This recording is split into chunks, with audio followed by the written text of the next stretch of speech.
NXT starts off with Miles Bourne. He ends up cutting a promo. Starts off with him cutting a promo, basically thanking everyone that helped him get to the North American Championship. Ethan Page eventually cuts him off, comes out basically wanting a rematch for the North American Championship.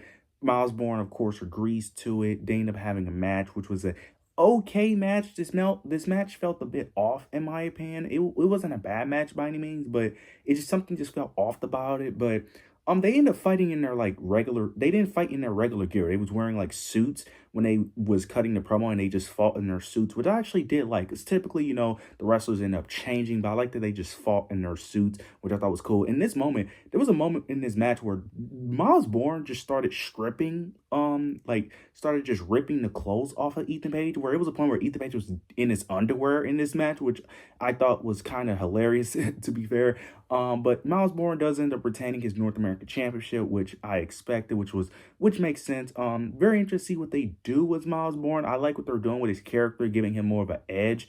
I do like that. So I am interested to see what they do with Miles Bourne. Interested to see the potential opponents, because when it comes to the North American Championship picture in terms of heels he can face, there's not many heels that can really go against Miles Bourne that I'm really like interested in. The only heel that I could really potentially see is maybe Dion Lennox. That's really it, because NXT, they're lacking in heels. They're lacking in heels. Ever since Trick Williams left, Obafemi wasn't a heel, but he could play a heel role.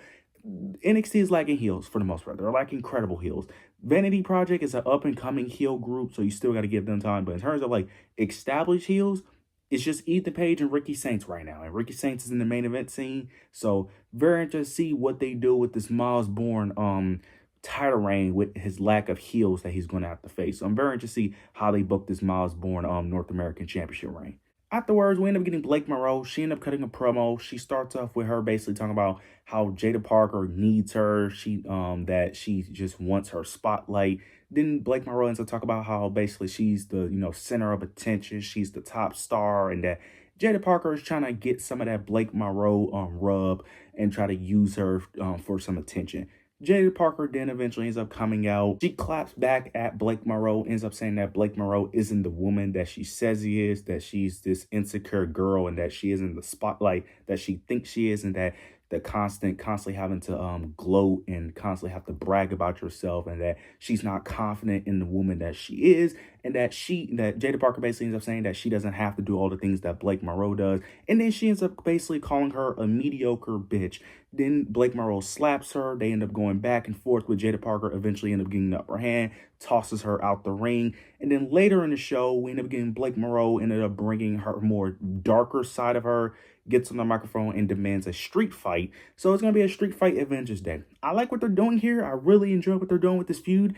It seems like they're going to only have this one match. Well, they technically already had a match before, but it's not like this is the only match they're going to have. They're not going to have a multi-series match for the most part, because Blake Monroe did say that this needs to end. So I'm assuming this is the only match they're going to have at Avengers Day. It's going to be a street fight, which should be very interesting. Who should win that fight?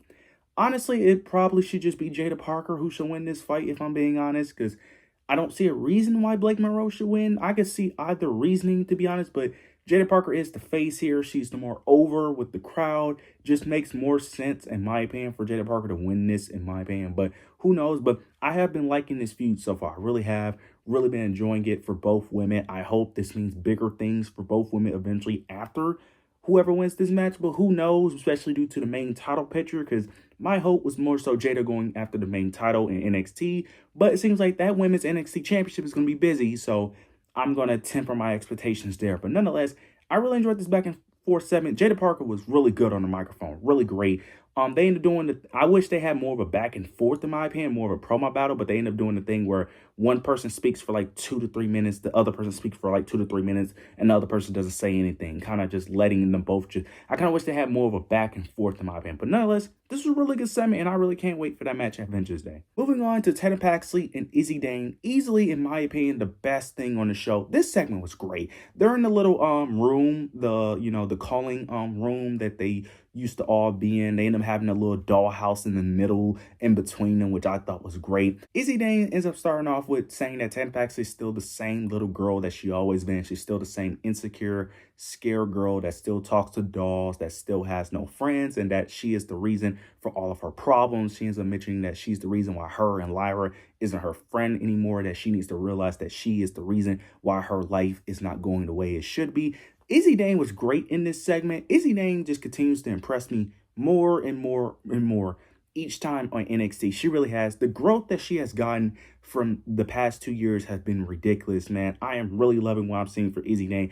People love to talk about Soul Ruca, Lola Vice, and all of them, but Izzy Dame is so underappreciated in NXT, man. She has been doing some amazing work. Tatum Paxley does end up responding, ends up mentioning, basically that she's a different person. They're showing this new persona of her being more confident and her not being as intimidated as she used to be, her not relying on friends and she's not needing to be by someone's side anymore, that she's more comfortable in being alone now, which I am enjoying. Very interested to see who wins this match, because this is a story where it makes sense for either person to win, honestly, because I could see Tatum Paxley winning and becoming the new Women's North American Champion, which I don't mind. But I could also see Izzy Dane winning and her just keeping the championship, because I would actually like her having a decent reign with that championship. So I could really see it going either way, honestly. So I'm very conflicted on this, to be honest with you. I really don't know. I don't know what I'm going to do for my predictions, but I am interested in this match. This is the match that I'm the most interested in Vengeance Day. This is the match that has the most heat going into it for the most part, unless you want to count Jada and Blake. But this has been a really good feud. They have slowed down on it, but they have picked it up with this segment. But this was a great segment. I love, the dark room, going back to, them being in the room that they used to be when they was in the calling, like the dollhouse in the middle. Like, this was perfectly executed. And afterwards, when Tatum Paxley left the room, you got Izzy Dane crashes out, destroying the dollhouse. This was great. I thought this was a really great segment. I really can't wait for their match at Vengeance Day. We them getting a quick Dion and Tony D'Angelo segment. Dion calls out Tony D. Tony D comes out. He basically ends up saying that he's trying to, take out Dark State. Ends up mentioning that Dark State is the reason why he had such a bad year last year. They was the downfall of his family, but now he's back as a better and more dangerous man. Dion basically ends up responding about the match they're going to have at Vengeance Day. Dion, I love his aggression, like his very overly aggressive promos. I like. Now, in this promo, Dion did seem like he didn't know what to say, because he was taking long pauses in this promo. It felt like he either forgot his lines or he didn't know what to say and he had to remember them, which I don't mind. He's new. He's still new to getting as much spotlight as he's getting now. That will improve with time. So I'm not overly critical of that. It's NXT, mistakes like that are going to happen. But I'm not really excited about this, to be honest with you. I am mentioning it because they have been building this up for a while. So I hope that we get a good, well, I'm not expecting a good payoff from this, really, but it is something that could be a good match, but Tony D'Angelo has never been that great in ring. So I'm expecting this to be one of the lowlights of Vengeance Day, to be honest. So very interested how this match plays out, because I could definitely see Dion winning due to interference, but I could also see Tony D winning as well. I'm going to be honest here. As much as I like both guys, I think it's best for both of them just to end this feud at Vengeance Day. I don't think it should go past Vengeance Day, because I think we're kind of really stretching this feud a bit, because the feud, no one really is getting over with this feud, if I'm being honest. It's not really helping Dion. It's not helping Tony D. So I think the best choice is to end it at Vengeance Day, but we'll see how this eventually all unfolds. We get a women's NXT Championship match between Zarya and JC Jane. This was a solid match. It does end up leading into interference from Soul Ruca, causing a DQ, which I did expect from last week's vid. I did say that it would make the most sense for Soul Ruca to cause Zarya the match and cause a DQ. She ends up hitting a double Soul Snatcher on JC Jane and Zarya. Then she picks the NXT Championship. So it looks like we're leading into a triple threat, which is probably the best booking decision. Now, personally, me, this is not what I would have booked, but it depends on if Soul Ruca is going to get called up to the main roster. We just don't know yet. Could be Jason Jane getting called up to the main roster before Soul Ruca, so we really don't know.